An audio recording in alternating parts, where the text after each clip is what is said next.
कर्पूरगौरं करुणावतारं संसारसारं। ओम शिवाय, जय माता दी। पुनः स्वागत है आप सभी का। आज हम बात करेंगे राशि के ऊपर और सभी 12 राशियों पे वीडियो आएगी और ले लेंगे हम प्रथम राशि मेष राशि। और इस राशि के बारे में मैं उन पॉइंट्स पे ज़ोर दूंगा जिनको अनदेखा करते रहने से एक बहुत लंबा समय जीवन का बीत जाता है, उसके बाद समझ में आ पाती है और तब जाकर जो इनकी प्रोग्रेस है वो होनी प्रारंभ होती है। ये ऐसे पॉइंट्स हैं जिन्हें मेष राशि वालों को ये लगता है कि वो बिल्कुल ठीक कर रहे हैं, लेकिन अधिकांश समाज के बहुत अच्छे और बहुत तीव्र बुद्धि वाले जातक इनके इस व्यवहार का फ़ायदा उठाकर इनसे आगे पहुंच जाते हैं और इनकी प्रोग्रेस वहीं पे रुक जाती है। तब भाग्य में फिर जैसा इनका प्रारब्ध होता है, फिर कोई व्यक्ति आता है और गुरु रूप में एक ज्येष्ठ भ्राता के रूप में इनको फिर मार्गदर्शन करता है और फिर ये आगे प्रगति कर पाते हैं। तो मेरी बड़ी प्रार्थना रहेगी, अगर आपको क्लियर है आपकी चंद्र राशि मेष है तो ये स्कैनिंग के पॉइंट्स हैं, इनको बहुत ज़्यादा गंभीरता से लीजिएगा। विषय रहेगा मेष राशि, जन्म से मृत्यु तक प्रत्येक घटना की सामान्य गणना एवं फल। प्रार्थना रहेगी, कॉपी पेन लेके बैठ जाइएगा। हमेशा की तरह इस विषय को भी अच्छे प्रकार से समझाने का मैं पूर्ण प्रयास करूंगा। चलिए प्रारंभ करते हैं। 8 पॉइंट्स रहेंगे और फिर एक उपाय भी दूंगा। वो उपाय आपने आज से ही, अभी से ही जो है आपको प्रयोग में लाना आपने प्रारंभ कर देना है और आजीवन करते रहना है। चलिए प्रारंभ करते हैं। पहला पॉइंट, मेष एक चर राशि है। इसमें अग्नि तत्व की प्रधानता होती है। यह पूर्व दिशा को सूचित करती है तथा इसका रंग रक्त के समान गहरा लाल होता है। यह एक उग्र स्वभाव वाली राशि है, जिसके कारण इसका प्रभाव गर्म और शुष्क बना ही रहता है। शुष्क का अर्थ हो गया रूखा सूखा एक प्रकार से। यह एक विषम राशि है जो पुरुष प्रधान है। इसकी जाति क्षत्रिय है। यह स्वभाव से दिन में सूर्य के प्रकाश रहते बली बनी रहती है और इसका निवास क्षेत्र वन तथा पर्वत ही रहते हैं। वहाँ पर यह राशि बिल्कुल घर जैसा माहौल अनुभव करती है। मेष राशि के स्वामी मंगल देव हैं, मंगल ग्रह हैं।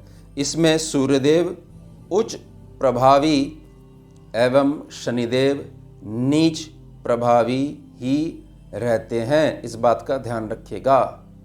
मेष यानी 1 नंबर सूर्य हो गए उच्च, मेष 1 नंबर शनि हो गए नीच प्रभावी। आगे बढ़ेंगे। दूसरा पॉइंट, मध्यम कद, थोड़ा पतला शरीर लेकिन कुछ गठा हुआ। शरीर पतला लेकिन कमजोर नहीं। रंग गेहुआ लेकिन साफ। गर्दन एवं मुख कुछ लंबा, सामान्य से कुछ अधिक जो है चेहरा थोड़ा लंबा। भौहें कुछ घनत्व लिए हुए, आईब्रोज। सिर के बाल कुछ रूखे बने रहते हैं। तेज दबदबा बना रहता है एवं नेत्र ज्योति तीक्ष्ण बनी रहती है। अगर ज़्यादा मोबाइल नहीं चलाते होगे तो उसके कारण तो कैसी भी प्रकृति ने ज्योति दी हो वो प्रभावित हो ही जाती है, खासतौर से पूर्णतः अंधेरे में जो लाइट सीधी आंखों पे पड़ती है उसके प्रभाव से।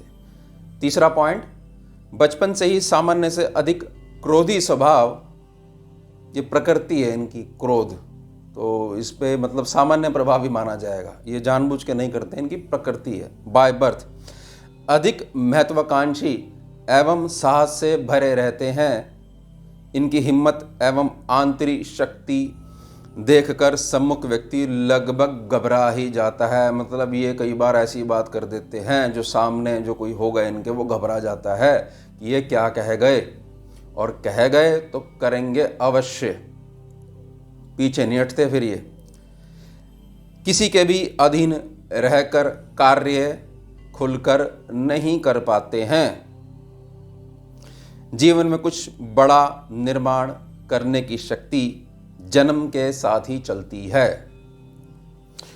क्रोधी स्वभाव के पश्चात भी हृदय विशाल एवं चित्त में उदारता भरी रहती है। तीसरे पॉइंट में हृदय विशाल ठीक है स्कैनिंग में, लेकिन चित्त में जो उदारता है, उदारता भी ये समझ नहीं पाते हैं कि कहाँ पर प्रकट करनी है इनको अपने बाह्य स्वभाव में। इसी कारण इनको फिर धोखा मिलता है, और जो मैंने शुरू में प्रार्थना करी थी कि प्रोग्रेस फिर वहीं पे इनकी रुक जाती है।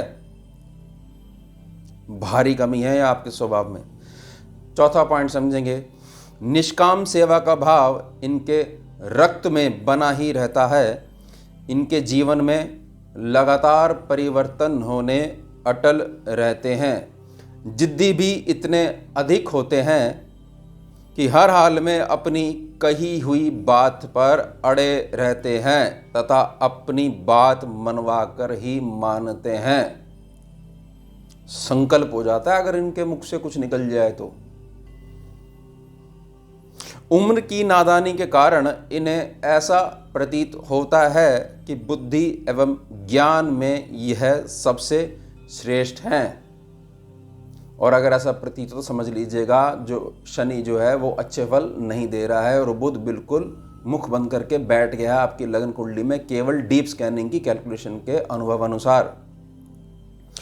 अगर क्रोध जल्दी आए और देर से जाए तब तक इनका भाग्य लगभग सोया ही रहता है।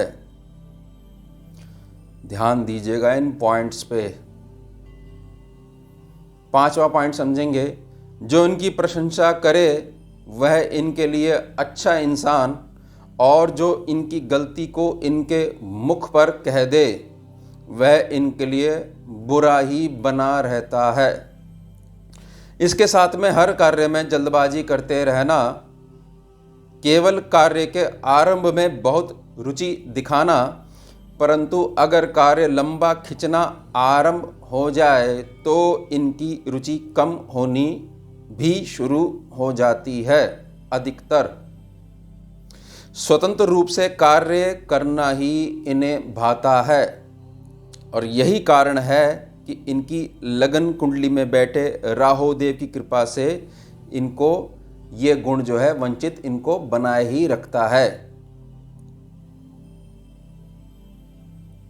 राहु की कृपा बहुत जरूरी है। आज का परिवेश इस प्रकार का हो गया है, ध्यान रखिएगा इस बात को। राहु को आप समझिएगा मेष राशि वाले, राहु क्या है यहाँ पर? आपका सोशल नेटवर्क यानी समाज। छठा पॉइंट समझेंगे, इन जातकों की व्यर्थ प्रशंसा करके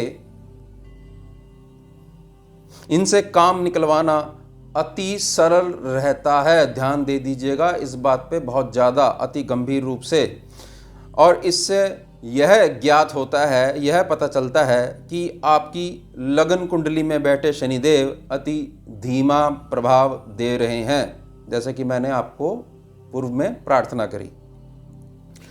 मित्रों की सहायता यह खूब करते हैं, परंतु इनके अधिकांश मित्र इनसे ईर्ष्या भाव बनाए रखते हैं तथा आगे चलकर इनके यही मित्र जो आपके हृदय में बैठे रहते हैं 24 घंटे, यही मित्र इनके शत्रु बन जाते हैं आगे चलकर।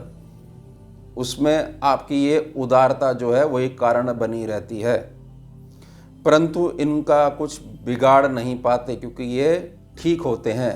ये इनकी कोई गलती नहीं होती है, इसलिए शत्रु बन जाओ तो डबल शत्रु बन जाओ, ट्रिपल शत्रु बन जाओ, इनका कुछ नहीं बिगाड़ सकते, क्योंकि हृदय के साफ हैं, क्योंकि यह अंत समय तक अपने मित्र का कल्याण ही चाहते हैं।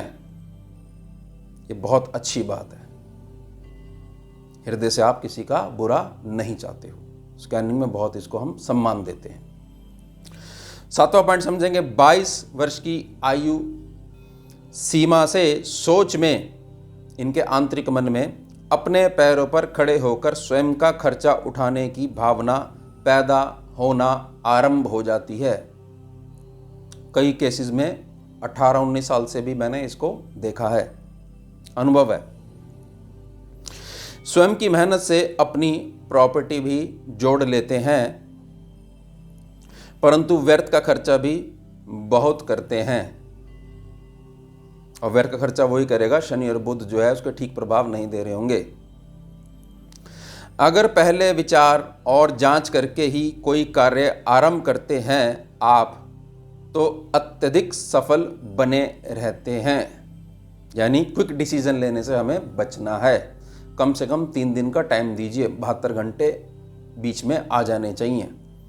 उसके बाद देखिए और लंबा सोचिए कि ये कार्य शुरुआत करेंगे तो आने वाले 10-15 साल तक क्या रहेगा हिसाब किताब हमारा और इस कार्य का, और जो हमने इन्वेस्टमेंट करी है अपने पैसे की और समय की। रक्त से ब्लड से संबंधित विकार कुछ परेशान कर सकते हैं। अंत समय लगभग सामान्य व्यतीत होता है। उम्र के जो आखिरी पड़ाव हैं वो लगभग सामान्य व्यतीत होता है। 8वां पॉइंट समझेंगे इसमें आगे। मंगलवार तथा गुरुवार का दिन आपके लिए लगभग अच्छा जाता है और दिनों की अपेक्षा। लाल रंग एवं पीला या भगवा रंग आपके लिए शुभता लाता है। हर विषय में 9 की संख्या को चुनना सफलता एवं पूर्णता प्रदान करता है। विवाह में, गृहस्थी सुख में कुछ गड़बड़ सामान्य रहती है।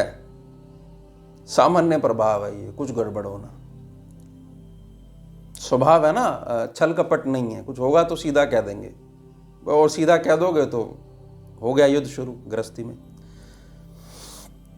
कुंडली की जांच पश्चात अभी जो मेष राशि वाले हैं, ये तो चल रही है जनरल कैलकुलेशंस, बहुत ज़्यादा भी लागू हो सकती है और किसी पे कम लागू हो सकती है और किसी पे बिल्कुल भी लागू नहीं हो सकती, क्योंकि मेरी जानकारी में मुझे ये नहीं पता कि उनकी कुंडली क्या कह रही है, उसमें ग्रहों की पोजीशन क्या है। तो इसलिए कुंडली की जांच पश्चात थोड़े समय के लिए 6 रति मतलब वजन का मूंगा रत्न स्वर्ण सोने की अंगूठी में जड़वाकर अनामिका उंगली में मंगलवार के दिन धारण करना शुभ रहता है। थोड़े समय के लिए और लगन कुंडली की जांच होगी और संभवतः आपके हाथों की रेखाएं भी देखी जाएं गहन अध्ययन के लिए। उसके बाद आपको मार्गदर्शन किया जाएगा कि हाँ, आप रत्न धारण कर सकते हैं इतने समय तक के लिए। अब ये हो गए हमारे 8 पॉइंट्स।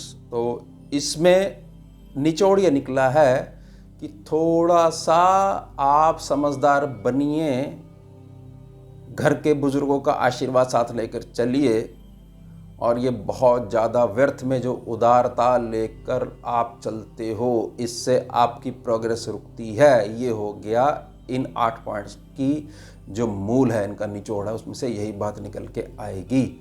और वो कैसे होगा कि 72 घंटे का टाइम जो है निकाला करिए, एकदम क्विक डिसीजन लेने से बचा करिए, नहीं तो सामने वाला व्यर्थ में आपको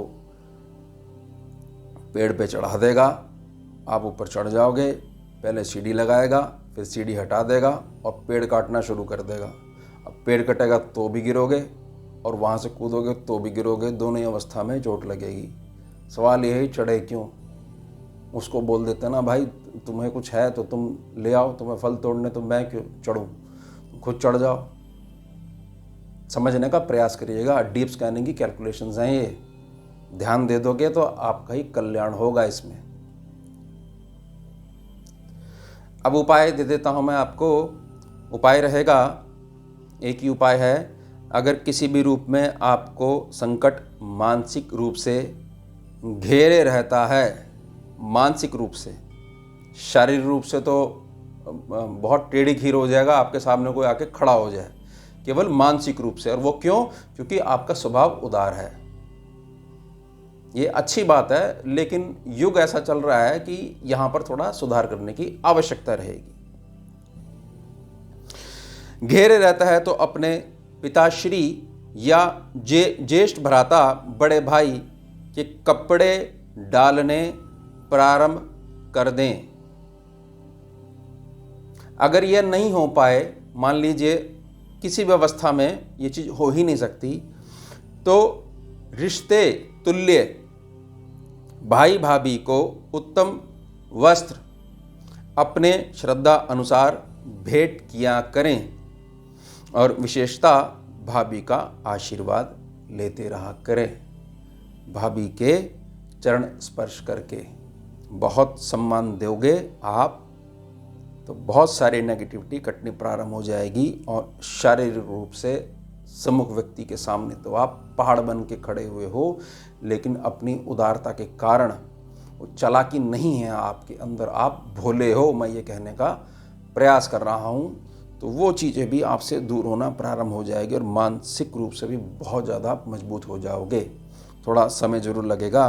अब पिताश्री भी अपने होने चाहिए, बड़ा भाई भी अपना होना चाहिए, और ऐसी स्थिति हो ही नहीं, मान लीजिए है ही नहीं, या आप इतनी दूर रहते हो, मान लो विदेश में रहते हो, तो वहाँ पर रिश्ते तुल्य कि ये व्यक्ति और इनकी धर्मपत्नी मेरे बड़े भाई और मेरी बड़ी भाभी जैसे हैं, मैं उनको उसी रूप में जो है देखता हूँ और सम्मान करता हूँ। तो उनको अपनी श्रद्धा अनुसार जो वस्त्र जो भेंट करे जाते हैं वो दिया करिए और उनके चरण स्पर्श करा करिए, तो वहाँ से ऊर्जा आने लग जाएगी। तो ये रही मेष राशि। कोई भी पॉइंट ऐसा जो आपको क्लियर नहीं हुआ हो तो YouTube के कमेंट सेक्शन के माध्यम से आप अपना प्रश्न पूछ लीजिएगा। जैसा मुझे समय मिलेगा मैं आपके सभी प्रश्नों का उत्तर देने का पूर्ण प्रयास करूंगा। जुड़िए और जोड़िए। ओम शिवा जय माता। भुजगेन्द्रहारं कर्पूरगौरं करुणावतारं